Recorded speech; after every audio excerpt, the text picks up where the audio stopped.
What if the very idea of you is the biggest roadblock to who you could become? We all think our identity defines us, but what if it's actually keeping us stuck in a smaller version of ourselves? In this video, we're diving deep into how your self-imposed limits are holding you back, and, more importantly, how to break free. Welcome to the Unconscious Lens, the channel where we unpack the hidden forces shaping your mind and life. Today we're tackling a game changer, why your identity might be your biggest obstacle. We all have this sense of who we are, our story, our strengths, our quirks. But what if that story's keeping you from leveling up? In this video, we'll break down the invisible chains of your identity, expose the limits you're putting on yourself, unpack the paradox of personal growth, share practical strategies to redefine who you are, and show you how to unlock your true potential. If you're ready to ditch the box you've built around yourself, stick around, this one's gonna hit hard. Let's dive in. The invisible chains of who you are. Your identity is like a cozy house you've built over years. It's safe, familiar, but here's the kicker, it's also a cage. Defining yourself creates a box you can't easily escape. When you say stuff like, "I'm not good at math," or "I'm just not a morning person," you're setting boundaries around what you can do. These labels feel comforting because they give you a sense of control in a chaotic world. But they also lock you in.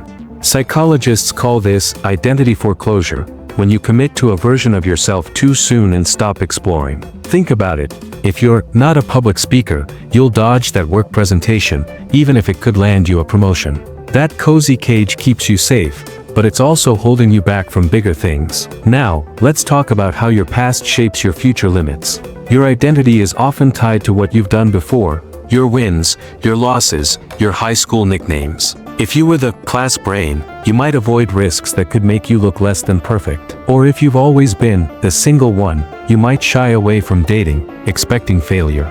This is what psychologist Dan McAdams calls narrative identity. We craft stories about who we are, but if those stories are stuck in the past, they control your future. For example, a guy who sees himself as the jock might skip college classes because school's not his thing, missing out on new paths. Clinging to old identities is like driving while staring in the rearview mirror. You're gonna crash into what's ahead. Your past should guide you, not chain you. Then there's the fear of letting go, the anxiety of shedding old skins. Changing who you are feels like losing a piece of yourself. It's scary because it messes with your sense of who you are deep down. Psychologists call this ontological anxiety, the unease of not knowing your core self. What if you try something new and bomb? What if your friends don't vibe with the new you? This fear can show up as procrastination, self-doubt, or even stress headaches. But here's the truth, that fear is normal, and it's the first step to breaking free. Embracing the unknown is how you grow. It's like jumping into a cold pool, shocking at first, but then you're swimming. Unmasking your self-imposed limits. Alright, let's get real and unmask those limits you're putting on yourself. First step, do an identity audit. Grab a notebook and write down how you describe yourself. I'm a procrastinator. I'm bad with money. I'm the funny one in my friend group. For each, ask, where'd this label come from? Is it helping me or holding me back? These aren't just words, they're scripts you follow without thinking. If you're not a tech person, you'll skip learning that new software that could boost your career. Social psychology research, like self-schema theory, shows we filter out anything that doesn't match our identity.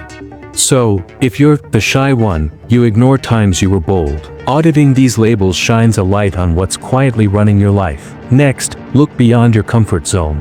Where in your life, work, relationships, health, do you feel stuck? That's where your identity's blocking growth. If you're the dependable one at work, you might avoid pushing for a raise because it feels selfish. Or if you're not a gym person, you skip workouts, even though you want to feel stronger. The Yerkes-Dodson law in psychology says peak performance happens just outside your comfort zone. Spot these resistance points by tracking your excuses, they're clues to identity barriers.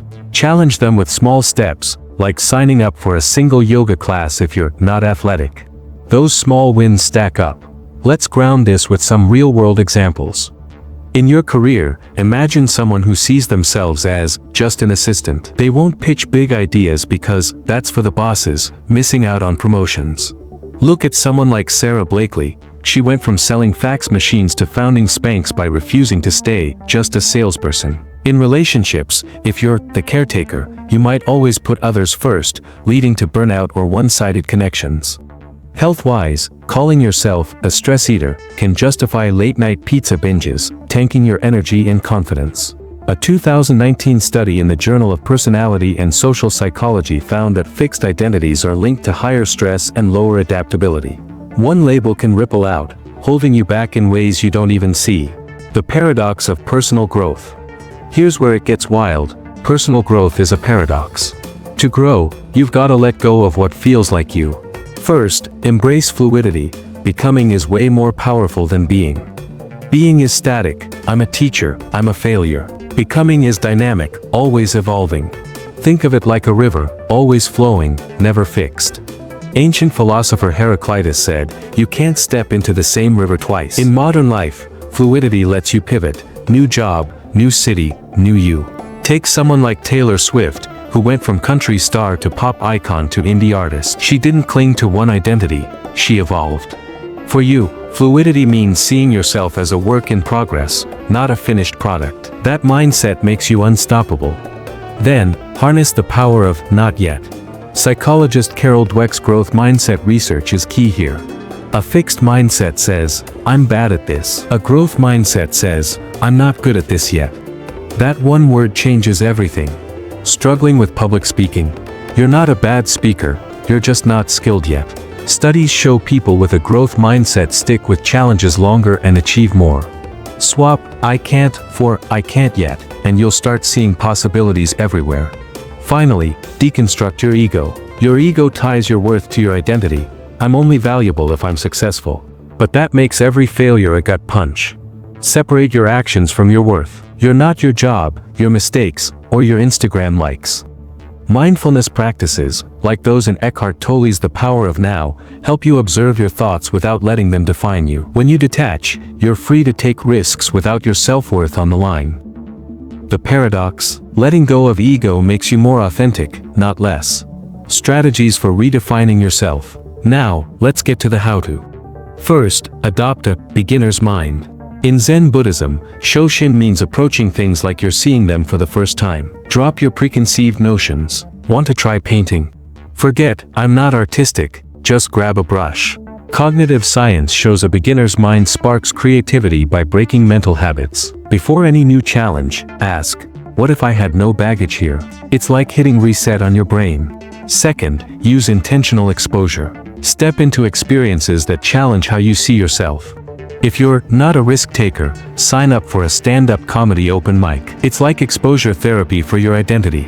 Neuroplasticity research shows new experiences rewire your brain, reshaping who you think you are. Start small, try a new coffee shop if you're the creature of habit.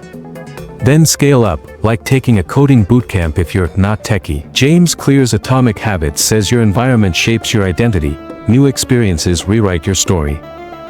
Third, reframe your narrative. Your inner voice is powerful, change what it says. Instead of, "I'm a quitter because I left that job," try, "I'm brave for chasing what fits me." Cognitive behavioral therapy, CBT, uses this to shift limiting beliefs. Journal daily, list old stories, then rewrite them. "I'm bad at socializing" becomes, "I'm learning to connect with ease." Research by Timothy Wilson shows narrative shifts drive real behavior change. Make this a habit, and your identity will evolve on purpose. Unlocking your untapped potential. Alright, here's the payoff: unlocking your true potential. Imagine the freedom of no identity, just pure possibility. In Taoism, the uncarved block is your essence before labels carve it up. No fixed identity means you're free to adapt, create, and grow without limits. Look at someone like Elon Musk. He's been an inventor, CEO, even a meme lord, never boxed in by one role. For you, this freedom means less burnout and more joy in discovering who you can be. Evolution becomes your default mode. Next, build a future self-identity. Picture who you want to be in 6 months or a year: confident, fit, running your own side hustle. Use future self-journaling. Write as if you're already there. "I'm killing it at networking events." Studies by Hal Hershfield show connecting with your future self drives better decisions now. Align your daily habits with that vision. Small steps like reading one industry article a day if you're aiming for a new career. This pulls you toward your potential like a magnet. Finally, your journey to limitless growth starts now. You've got the tools: audit your labels, embrace becoming, reframe your story. Take one step today, pick a limiting label and challenge it. Maybe you're not a morning person, but you set your alarm 30 minutes earlier tomorrow. Subscribe to the Unconscious Lens for more life-changing insights. Hit that like button if this spoke to you, and drop a comment. What's one identity label you're ready to ditch? Thanks for watching, and I'll catch you in the next one.